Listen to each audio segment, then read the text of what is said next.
så alle sammen, velkommen til den her video. Ja.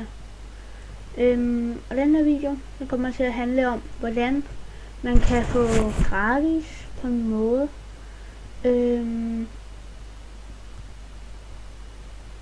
Gratis våben, som I kan se. Så kan vi lige her på CSGO. Så kan du søge. For eksempel godt have den her.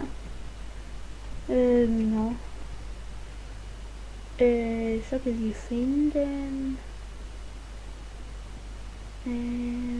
Ja. Ja, fuck det.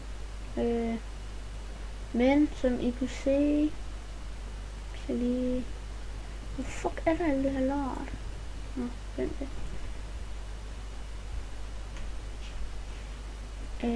Ja. Så går du lige ind. Ja, så går man bare lige ind på det igen. Så for eksempel hvis vi skriver... jeg kan se her. Den der. Den... helvede. Den der, den koster ikke en skid. 9 points, hedder det. 9 points koster den. Så hvis vi søger på en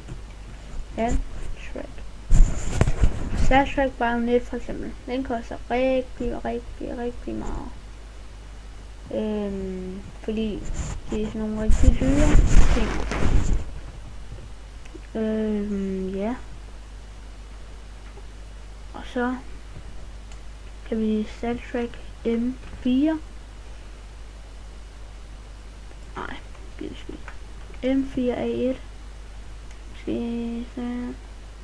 For helvede.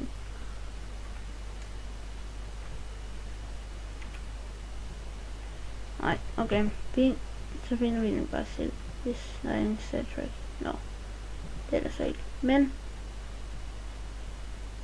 så hvis du godt vil have... men jeg vil godt have den der. Så nu kan jeg ikke lige trykke på den, fordi det er sådan fucking shit. Så trykker jeg på den, og så, som I kan se herude, så der earn points, og så skal du så have 300, hvad det hedder, 1772 points, så for at få den compare audience, så glem det. Og så som I se herude, så ligger jeg link til det her i beskrivelsen, og så hvis I går ind og trykker på det, og så opretter en profil med mit, så får jeg simpelthen nogle points, og det kan hjælpe mig rigtig meget. Så det synes jeg skulle gøre. Men det har været den her video, og undskyld jeg også har været, at jeg ikke har været på så meget, men det var alt. Vi